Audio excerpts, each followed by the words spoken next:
So this just arrived in the post. Looks like a piece of ham, but it should be my exhaust inside. We'll have a quick look. Right, so there it is.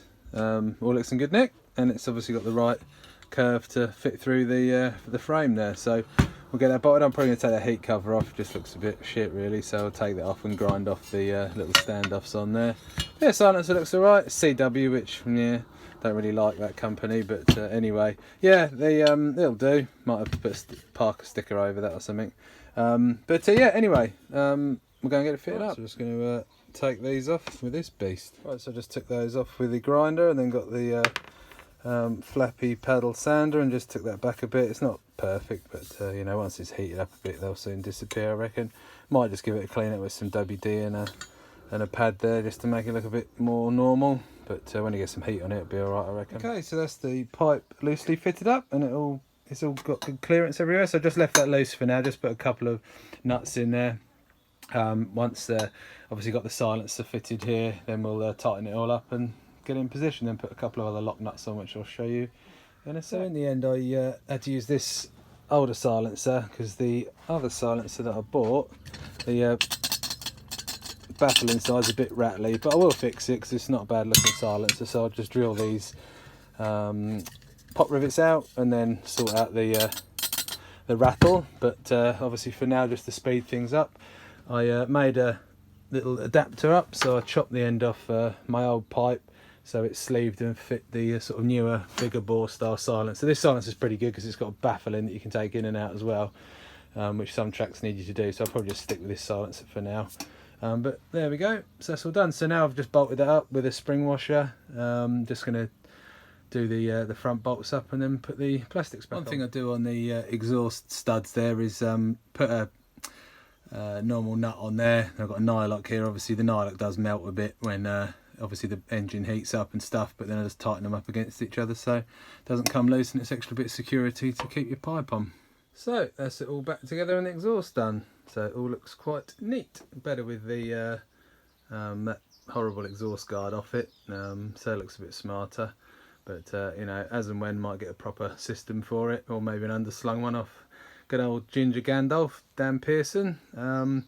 Yeah, one other quick update. Just ordered up rear sets from Matt Lockyer, so he's going to pop them in the post today, which is great. So they should be with us Monday, Tuesday next week. Then we'll get the foot pegs on it. And one last little job I'm going to do is refit this brace. It looks a bit skanky at the moment, but we're going to chop it up, give it a brush down on there, and then get it repainted, or might powder coat it. I don't know, it depends on time really. But basically that was traditionally where that fits under there.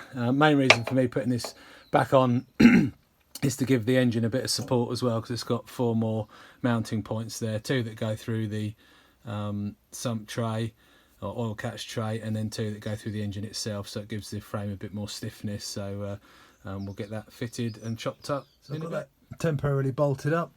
Main reason is just to take a measurement here. These are where the old foot pegs would have sat, so with the rear sets the foot peg's going to be about here somewhere.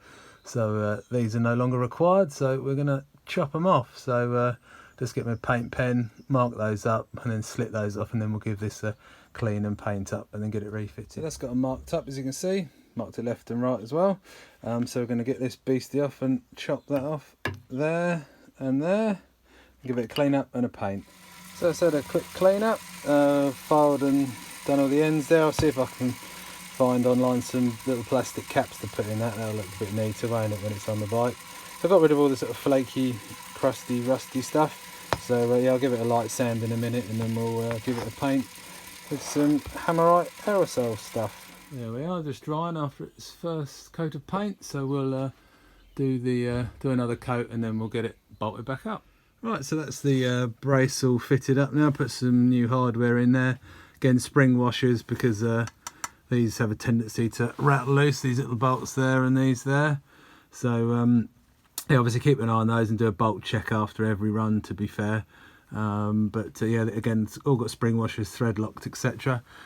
So just going to wait for the rear sets to rock up, and then we'll get those fitted. And we've got a little gap there, so we'll put some spacers in there.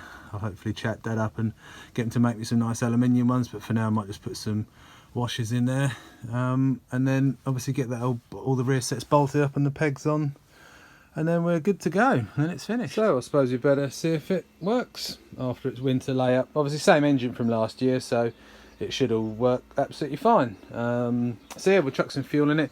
Just one thing worth getting is getting one of these fuel funnels. It's got a gauze in it there, so obviously no dirt enters the if you've got dirty fuel etc doesn't enter the carb and block it up and ruin your day. These are pretty cheap, you can get them off eBay etc, but well worth getting because you'd never know what shite is in the fuel or in your can if you've got a bit of an old one. Another top tip.